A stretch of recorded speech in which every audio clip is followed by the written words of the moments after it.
செய்தியை பார்த்து வருகிறோம். கரூர் கூட்ட நெரிசலில் உயிரிழந்தவர்களின் 37 பேரின் குடும்பங்களை அழைத்து வந்து விஜய் ஆறுதல் கூறி வருகிறார்.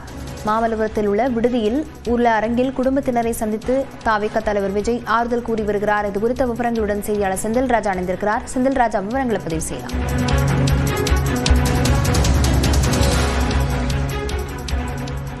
லாவண்யா, கரூரில் கடந்த 27ஆம் தேதி, அதாவது செப்டம்பர் மாதம் 27ஆம் தேதி விஜய் மக்கள் சந்திப்பு அரசியல் பயணத்தை மேற்கொண்டிருந்தார். அந்த சந்திப்பு நிகழ்வில் கூட்ட நெரிசலில் சிக்கி 41 பேர் உயிரிழந்தார்கள். அவர்களுடைய குடும்பத்தினரை ஏற்கனவே காணொலி வாயிலாக, அதாவது வீடியோ கால் மூலமாக தொடர்பு கொண்டு தன்னுடைய ஆறுதலை கூறியிருந்தார். அது மட்டும் இல்லாமல் உங்களை விரைவில் சந்திப்பேன் என்றும் தெரிவித்திருந்தார். இதற்கான ஏற்பாடுகள் நடைபெற்று வந்த நிலையில் கரூரில் அதற்கான அந்த சூழல் ஏற்படாத நிலையில் தற்போது மாமல்லபுரத்தில் இருக்கக்கூடிய ஒரு தனியார் விடுதியில் அவர்களை வரவைத்து சந்தித்து வருகிறார். குறிப்பாக இதில் பார்த்தீர்கள் என்றால் அவர் ஏற்கனவே அந்த குடும்பத்தினருக்கு 38 குடும்பங்கள், அதாவது 41 பேர் உயிரிழந்திருந்தாலும் அதில் 38 குடும்பங்கள் சேர்ந்தவர்களிடம் ஒரு உறுதி கொடுத்திருந்தார். அதாவது அவர்களுடைய மருத்துவ காப்பீடு, கல்வி செலவு, அவர்களுடைய குடும்பத்தில் கல்லூரி அல்லது பள்ளியில் பயிலக்கூடியவர்கள் இருந்தால் அவர்களுடைய முழு கல்வி செலவு உள்ளிட்ட அனைத்து உதவிகளையும் செய்து தருவதாக கூறியிருந்தார்.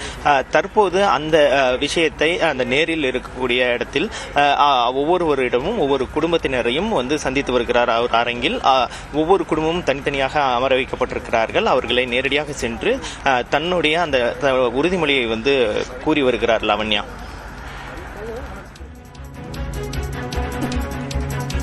கரூர் கூட்ட நெரிசலில் உயிரிழந்த 37 குடும்பங்களை அழைத்து வந்து விஜய் ஆறுதல் கூறி வருகிறார். விவரங்களுக்கு நன்றி செந்தில் ராஜா.